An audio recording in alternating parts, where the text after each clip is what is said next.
Mine was the last generation of Catholics that spent, 12 years in Catholic school, learning how, what? First and foremost, how to love the old faith. Yeah, you know what? I remember the nuns that everybody likes to beat up on. I remember them well. I never saw one of them with a ruler unless she was drawing a straight line in class. I never got my knuckles rapped. I never saw nuns like that. I didn't even hear of nuns like that. So it's very popular to beat up on Catholic nuns. I remember them. I remember beautiful ladies in black habits showing whole generations of little kids how to love the church, how to reach beyond themselves, and to do something noble and something good. And it worked. Whole generations of young people learned to love the church.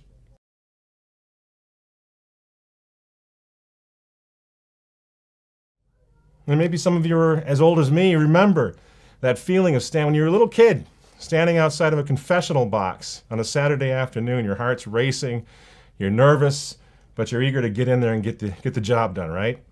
And then the flood of relief and joy and gratitude and all of that emotion when the priest behind the screen in the little lit area there, the little room in the confessional behind the screen, he absolves you of your sins and he slides the little door closed and it's over. And you stand up and you can start again. That's what Holy Mother Church did for us when we were children. Priests lovingly leading us towards lives that would have meaning, that would matter, and that would get us someday, hopefully, to the reward of everlasting life.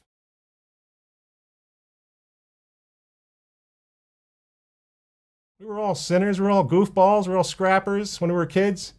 But we wore our scapulars as a badge of honor, not because somebody told us that we had to.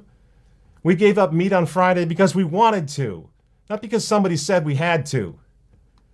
We heard Mass in Latin because every warrior that we'd read about, every crusader, every Catholic king, every saint, every martyr heard Mass that way, in Latin, for 1,000 years or more.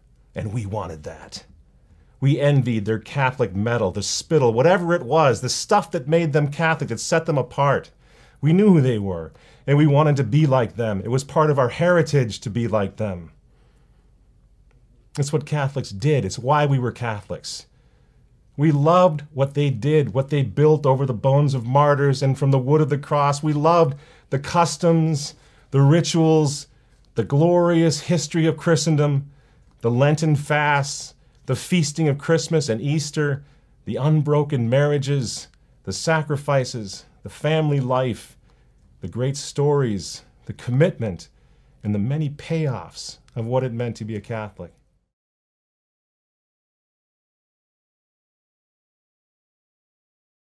When I was a little kid, like 3rd or 4th grade, over at Holy Childhood School, waiting for my mother to pick me up after school. Now, she had 9 kids, so she had a full plate, and we lived a long way from church because this was after Vatican II and everything was a mess, and so they were commuting. We were commuting every morning, 15, 20 miles to go to school, grade school. So there I am, this little 3rd grader. Sometimes she'd get a little late. Oftentimes she was a little late, and I remember many times I'd start getting a little nervous. I'm kind of by myself, kind of scared. The sun's starting to set in the winter months or whatever. And what did I do? What did I do? I did what every other Catholic kid would do back in those days. Mom wasn't there yet. You step into the church. Doors are unlocked, of course, back in those days. I was no saint. It was just the normal, natural thing to do. Just sit there and chat with the Lord. No more fear. Maybe no formal prayers during those visits. Just sit there with Him. You see what I mean? The church was literally our mother. And we knew what she sounded like.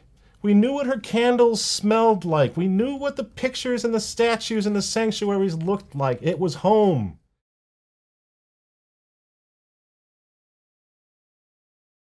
Soldiers died for her. Virile men became chaplains and went to war to bring her sacraments to soldiers on a battlefield. They made movies about her.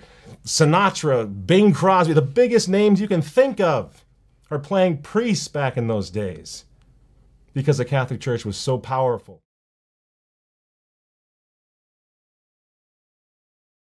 There was never a waking moment when we weren't encountering the church. We had to go somewhere and have some silly person tell us we're going to now have an encounter. We always were encountering the church. Every time we took a breath, I grew up with 8 siblings because nobody was there telling my mother and father about responsible parenthood. So we had a house full of kids. And I'm, boy, oh boy, am I ever not talking about something that was special to my family. This is the way it was all around when I grew up. There were 11 of us in this house, so small that my father had to literally knock out a wall every few years just to make room for the next kid that God sent that came along. We didn't have any money. There were 11 of us crammed into a little house with one bathroom. Now imagine that. 7 sisters in this family, 7 girls, and 1 bathroom. The 2 boys were voted down every single Sunday morning especially. And my father and mother lived in a little tiny bedroom with a little double bed that barely fit. And they were happily married for 50 years. 5 of my sisters shared 1 bedroom when I was growing up. And we didn't really think of it as hard times. We were having too much fun. There were cats and dogs and fish and hamsters and chaos and nightly rosaries and baptism and forts in the yard and hordes of neighborhood kids running all over the place. We'd play outside all day long in the summer, all day long. No helmets, by the way, no helmets while we're riding our bicycles. Running in our neighborhoods, you know, with dogs that were never, ever on leashes, by the way. With orders from Central Command, namely Mother, to be back in time for dinner, and that was about it. Nobody was worried about terrorists or rapists or weirdos or perverts. It didn't even enter anyone's minds. Nobody locked their doors. The car keys were always right where they belonged in the old Grand Squire station wagon, right in the ignition, night and day. That's the way it was for everyone before we progressed and grew up and became sophisticated. I remember that. I mean, the moms in our neighborhood, they were all pals. They have coffee in the morning. They stayed home with their broods. Oh my goodness, they didn't have their career. They didn't think they had a career. They had careers all right. They were doing the real hard work at that time, raising civilized generations of young people who went out and made a difference. Yes, they had careers, but they also had picnics. They had May crownings, they had food drives, paper drives, holy hours, all-night vigils, going out and doing things for poor people, making food at the food shelter for the homeless people. And life for everybody else involved with these powerful women who were doing this back before they got feminized and liberated. Life was safe. Life was genuine. It was fun. Yeah, it was hard. Yeah, it was challenging, but it was wonderful all at the same time. And we more or less kept our heads. We didn't need a lot of shrinks. We didn't need a lot of medication, not a lot of suicide attempts. Didn't even hear of that back in those days.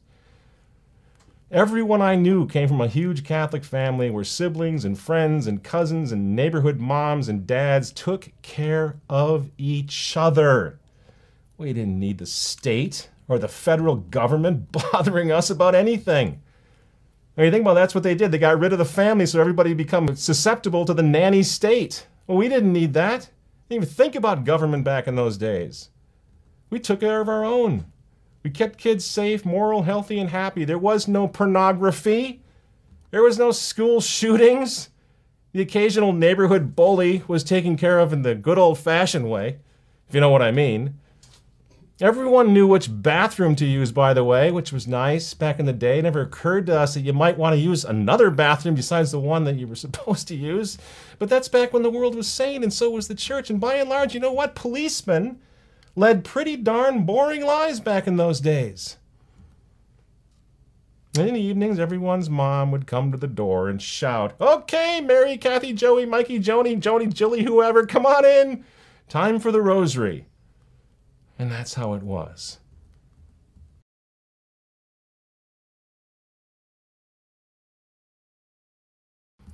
The old pastor built that church, then he built the school, then he built a little credit union so that everyone could help everyone else in the parish build a little home eventually. He even built the fire department. And it wasn't uncommon to see old Monsignor Duran, cassock and all, riding shotgun on his little fire engine, running around town when one of the volunteer firemen hadn't heard the siren for some reason. You see what I'm saying here? This is the way it was when I was a kid. I'm not 100 years old. It wasn't that long ago. I think it can be brought back again if we would begin to appreciate what we've lost. Was it perfect? Of course it wasn't perfect. It was life. And nothing about life is perfect, not in this world. But it was a whole lot better than the insanity that we have going on right now. Now, we're not traditionalists today because we know better than everyone else. We're not traditionalists because we're holier than you are. We're traditionalists because we remember. I'm Michael Matt for the Remnant Underground. Keep and love the old faith, and we'll see you next week.